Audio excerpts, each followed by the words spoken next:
readily accessible. Yeah. Stores. Anybody mentions, oh, where I can get your wine. Yeah. We assign a task force to go to that town, find a local store, make a deal, get that wine. If we don't have a profit or whatever, bring the wine in. Make sure. We call them, hey, how are you doing? Good. Now you can buy this wine next to your house. Very nice.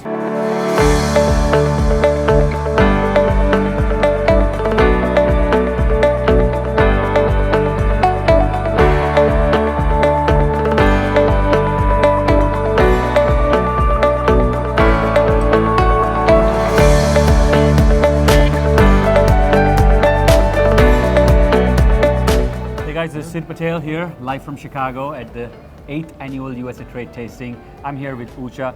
He's an expert in Georgian wines, also a fine importer of Georgian wines, one of the best wineries, what he is pushing in the United States. But what we're going to really talk about here is, if you're in trade, if you're a sommelier, if you're a distributor in USA, how to position, how to sell Georgian wines out, how to build that category. And we're hearing that the category is growing up. So, right, how are you capitalizing it? So, Ucha, thanks for joining me here. Well, thank you very much for having me. It was an amazing experience, and we have been pretty much part of each other, put it this way, for, 4 or 5 years now. Great experience, and one of the things, that's how you do it. You have to take part in trade tastings or ratings. That's what Georgian wine, different grapes, different country, nobody really knows, right? You have to somehow get that message across. One of the ways is to submit your wines to different competitions, and the Sommelier Choice did a great, job for us. Putting our wines out there under the microscope and under the attention of sommeliers or wine directors or wine buyers. That's the one thing. Also, obviously, trade shows. We consistently participate in New York Vin Expo, the trade show. 2 years now in Chicago.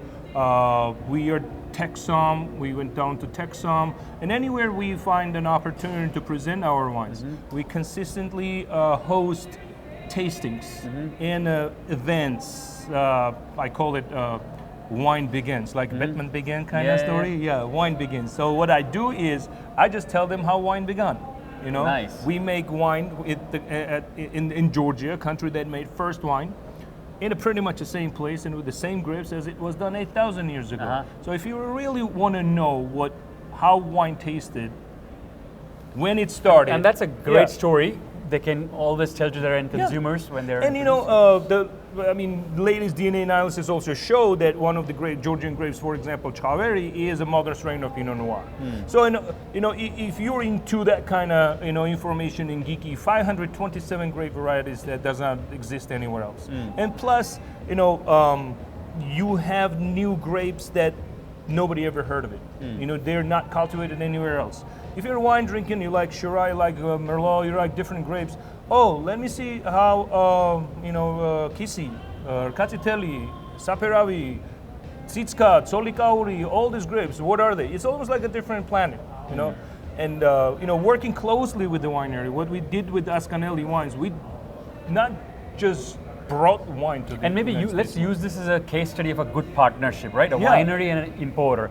So because it will add value to other Georgian wineries on how they can do the US I agree with you. It's actually not only importer, sommelier, distributor, and the institution, for example, the competitions and all. I take that as A to Z.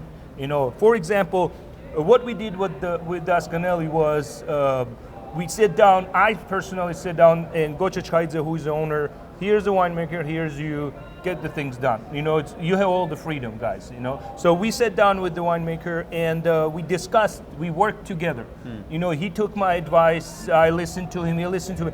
In the end of the day, product was, without jeopardizing local grape characteristic, product was developed that was competitive,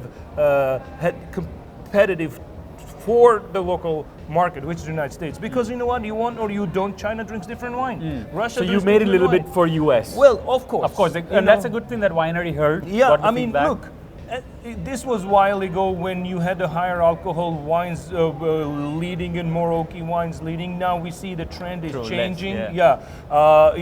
People get more health conscious and thinking about it that, oh, you know what, 13% alcohol level is a threshold, less oaky is good, organic, natural. Most looked up wine on Google is natural wine now, not not organic anyway. But long story short, that's how people looked at Georgian wine.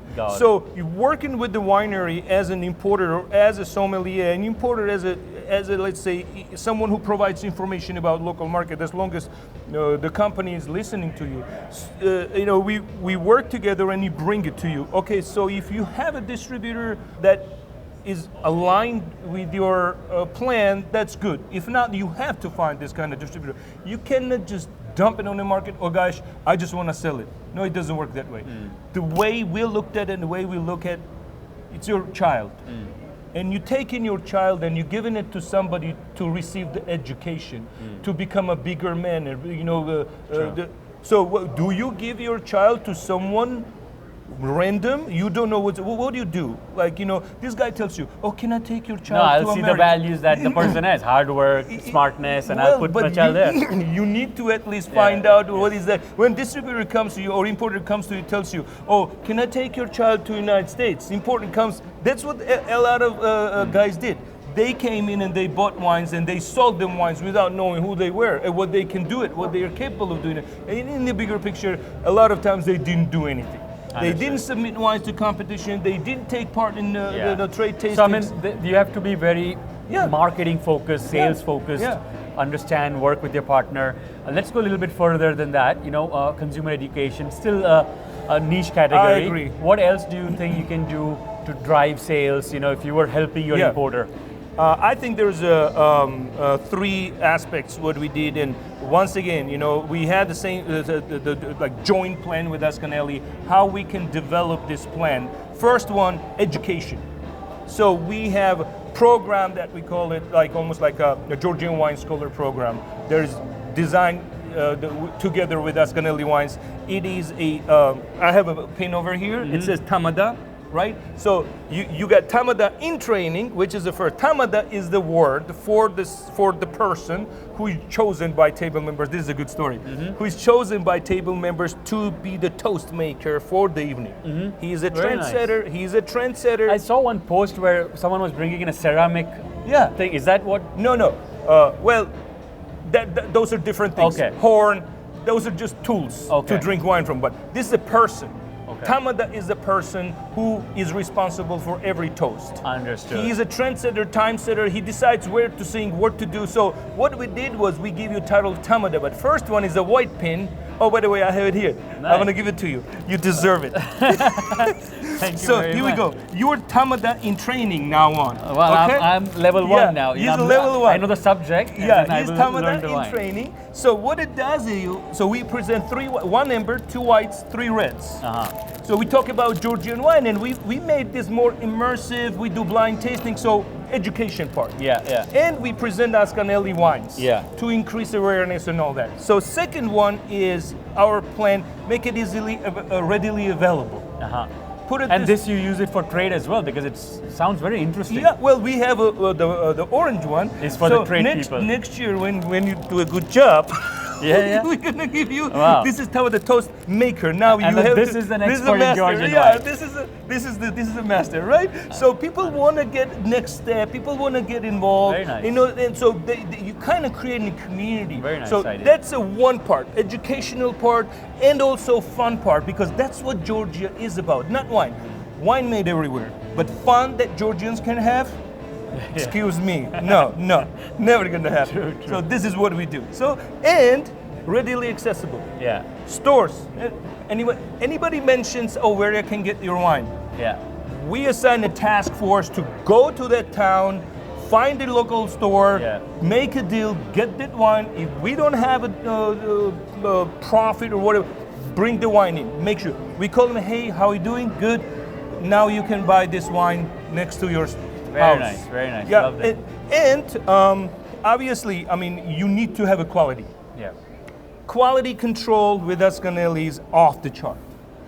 Data-driven analysis, what we did, how we did, what are And the you show wine, that what to we the target. buyers as well, that what you do Well, for quality. well, obviously all chemical analysis, but what we are showing him, let's say Saperawi Premium that got double gold from Sommelier Choice Award in 2020, and it was actually, we ended up actually, by the way, twice in 100 top 100 on-premise wine list, but you know, I'm just saying. So what we do is it's a 30% new French oak. So we have this almost like a formula. Yeah. We send to James Suckling over 90 points. So this is what we tell them. Okay, we do a lot of, we spend a lot of money on research and development. What works in a specific market? What blends work? And so now we have this data, right? And then we track down the how market respond. Yeah. And we decide to make this a bigger line or not. For example, Musa, another wine, got Texan Gold, got gold here in Sommelier Choice Award. Blend of 5 grapes. Nobody really does this. 3 grapes from Eastern Georgia, 2 grapes from Western Georgia. I mean, the point here is you're hustling, you're trying, you're pushing. We do a lot of research and development. Then we develop product. We receive data, we collect data, we almost get a formula and feedback from the market, and then we follow the strict plan to keep that quality, as it is, to make sure that people, when they buy Musa, they buy Prima, they know what they're buying. Yeah. So 3 aspects is education, market acquisition, which is pretty much make it easier, accessible, and the quality control. And I think, obviously, education is not only customer education. Few people know how to sell Georgian wine. Yeah. Few people know that Georgia exists, but True. there's a Georgian wine that find so many grapes. A few people. So I'm looking for people who know Georgian wine or who want to learn Georgian wine and who want to work on different markets and sell Georgian wine. Yeah. So that's what it is. Education on that side and education on this side. Even sommeliers. Yeah. You have sommeliers never tasted Georgian wine and they are certified sommeliers. And True. it's come on. I mean, I agree. It's great that you're doing this. W said and all those guys, they need to include Georgian wine True. in it too. Just not mentioning somewhere in the Caucasus area this one was named. No, they need to include it, and that's the more information, the more education. Thank you very much. Amazing. So if you're a Georgian wine producer, this is the talk that you really want to listen. Here's one guy who's pushing the Georgian wine category. Yeah, Thank you so much. we're gonna be back, and we're gonna be talking about a lot how to sell Georgian wine and how to use resources like wait for episode 2. Mr. Patel has, All right, to position your wine correctly. Thank you very much.